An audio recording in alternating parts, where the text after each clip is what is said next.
પણ મજાની વાત એ છે, એટલા બધા લોકો ગુજરાતીઓ છે ને દર રવિવારે પાટણમાં હોય, ચાણસ્મામાં રહેતો હોય, મહેસાણામાં, અમદાવાદ, બરોડા, ક્યાંય ગુજરાતીઓ દર રવિવારે ઘરે હોય ને ત્યારે પંજાબી ખાવા જશે સાહેબ, ઇટાલિયન ફૂડ ખાય, મેક્સિકન ફૂડ ગોતે, ચાઇનીઝ ને મદ્રાસી. તમે જોજો દર રવિવારે ગુજરાતીઓ ઘરની બહાર નીકળે ને ત્યારે ચાઇનીઝ ને મદ્રાસી ને પંજાબી ખાય. અને જેવા ગુજરાતની બહાર ફરવા જાય ને માથેરાન, મહાબળેશ્વર, કાશ્મીર, કઢી ખીચડી ગોત, કઢી મળશે કે તઈ ઘીરે રહેતો હોય તો તારે ઘીરેથી કઢી ના કેન ભરી નીકળાયા ભાઈ ગયા.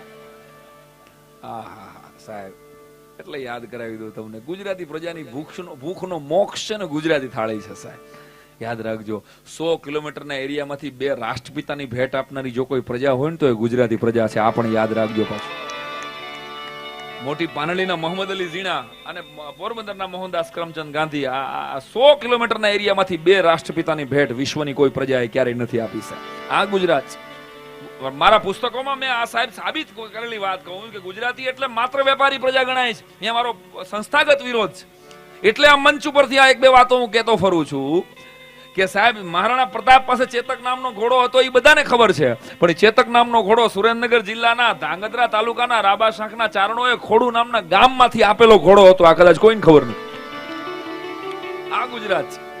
એટલે હું મારી પાસે જે ગુજરાત છે એ વાત મારી તમારી જ છે, પણ ઇતિહાસના પાનામાં હાંસિયામાં ધકેલી દીધેલી 2-4 વાતો એવી છે. 1942 થી 48 નો સમય, બીજા વિશ્વયુદ્ધની ખતરનાક શરૂઆત, અને પોલેન્ડમાંથી 500 સ્ત્રીઓ અને બાળકો ભરેલું એક જહાજને ત્યાંના ધોળિયાઓ જહાજમાં સ્ત્રીઓને અને બાળકોને બેહાડી દે ને એમ કહી દે કે જાઓ દુનિયાના જે દેશમાં તમને હાચવે અહીંયા રહેજો, વિશ્વયુદ્ધ પૂરું થશે પછી જીવતા રહેશું તો આપણે પાછા મળશું. કારણ કે પહેલા વિશ્વયુદ્ધમાં અમે હાર્યા ને પછી તમારી ઉપર બહુ અત્યાચાર થયો હતો. We don't want to repeat the history.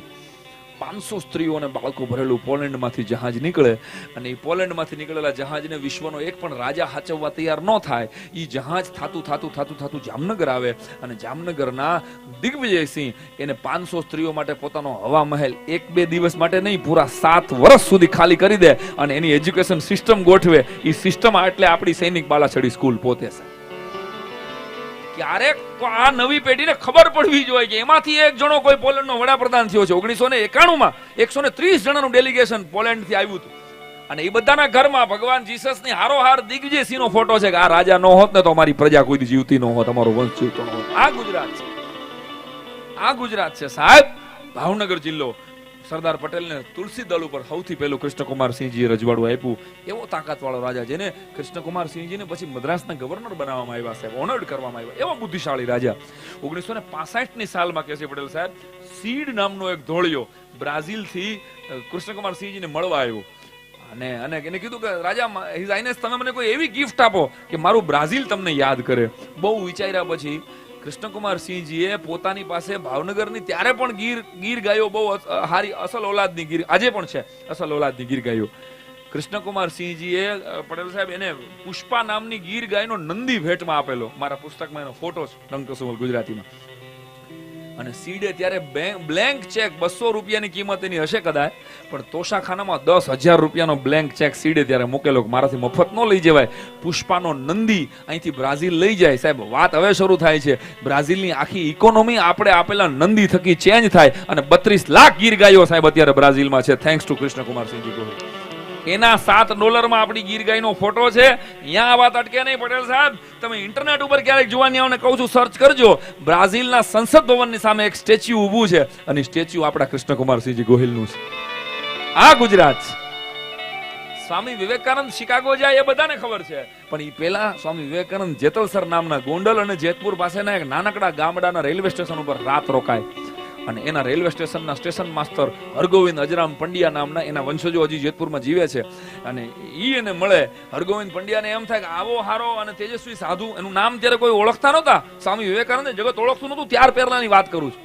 પોતાની ઘરે લઈ જાય, એની હારે ચર્ચા કરે, અને ચર્ચા કર્યા પછી હરગોવિંદ અજરામ પંડ્યા નામનો સ્ટેશન માસ્ટર પોતાના ઓશિકા હેઠેથી ધ હિન્દુ નામનું એક મેગેઝિન કાઢીને બતાવે કે શિકાગોમાં આવી કોઈ ધર્મ પરિષદ છે ને તમારા જેવો તેજસ્વી સાધુ જો ભારત વતી શિકાગોમાં જાય ને તો આખી દુનિયામાં ભારતનો ડંકો ગાજે.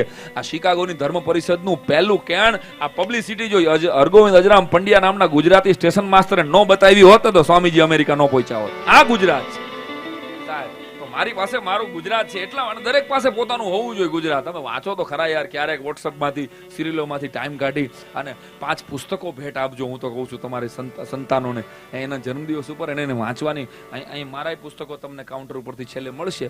અને પણ પ્રાર્થના એ કરું છું કે સંતાનોને 5 પુસ્તકો વાંચતા કરજો, એટલા માટે કે નહીતર કઠણા એ થશે કે 25-50 વર્ષ પછી આની આ વાત સાલી ગુજરાતની આપણને છે ને ગુજરાતી ભાષાની ચર્ચા અને ચિંતા અંગ્રેજીમાં કરવી પડશે. આવો સમય ન આવે, આવો સમય ન આવે. એના માટે આપણે આપણા ઇતિહાસથી અલગ થતા ગયા સાહેબ. આપણા ચાણક્યના શબ્દો છે કે જે પ્રજાની પેઢીને એની પ્રજાના પુરાતન ઇતિહાસથી ડિસ્કનેક્ટ કરી નાખો એટલે એનું ઓટોમેટિક પતન થઈ જશે.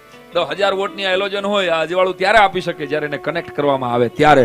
સાહેબ એમ તમારી આવનારી પેઢીને તમે આ સાહિત્ય, આ ડાયરા, આ સંસ્કૃતિ સાથે જોડશો જ નહીં ને તો પછી કોઈ દી અજવાળું થવાનું નથી. લખી લેજો, we are the last generation. કે તમે અંગ્રેજીમાં 1 કરોડ રૂપિયાનો ચેક લખો સાહેબ, એટલે શું લખશો? 1 કરોડ ઓનલી.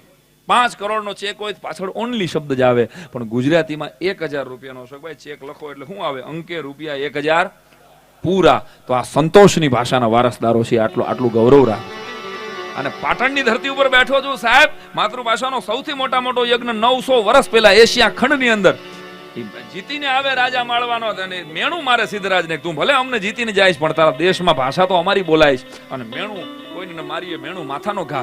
આને સિદ્ધરાજ જયસિદ્ધિ રહેવાયનું ને આખા પંડિતોને બોલાવીને એમ કીધું કોઈ નથી મારા રાજ્યમાં આપણી ભાષાનું વ્યાકરણ લખી શકે.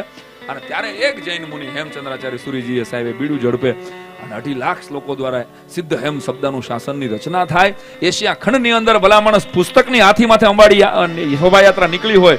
ઈ પુણ્ય ભૂમિના તમે ઈ ધરતી ઉપર રહ્યો છો, આનું ગૌરવ રાખજો સાહેબ. આપણી કથા કે આ ઇતિહાસની આવી સરસ વાતોને એટલી જોરદાર રીતે આપણે પહોંચાડી નથી શક્યા નવી પેઢી સુધી સાહેબ. બાકી ઈ એટલે આખું પાટણ તો છે એટલે તો આખા ગુજરાતી ભાષામાં અમારા જેવા લાખો કરોડો ગુજરાતીઓ અત્યારે જે મોજ કરી રહ્યા છે એના પાયામાં પાટણ છે. અને સિદ્ધરાજ જયસિંહ છે. એકવાર આ ધરતીના એવા રાજવીને વધાવો, એની રજત છે. અને હું ગોંડલની ધરતીમાંથી આવું છું. ગોંડલ અને પાટણનું આમ કનેક્શન કાઢવું હોય તો હું એટલું કહી શકું કેસી પટેલ સાહેબ કે ભગવતસિંહજી એટલે ભગવત ગો મંડલ નામના 9 ગ્રંથો વેદ જેવા ભાષાનું આવડું મોટું કામ બીજા કોઈ રાજાએ કર્યું નથી. એટલે સીધા પાટણ ને ગોંડલ આમ આપણે કનેક્ટેડ. ભાષાનું ઉત્થાનનું કામ ભલા માણસે, જો એનું સંશોધનનું કામ, એ બનાવવાનું કામ સિદ્ધરાજ જયસિંહે કર્યું હોય તો એનું જતન કરવાનું કામ ભગવતસિંહજીએ ગોંડલની અંદર કર્યું હતું સાહેબ.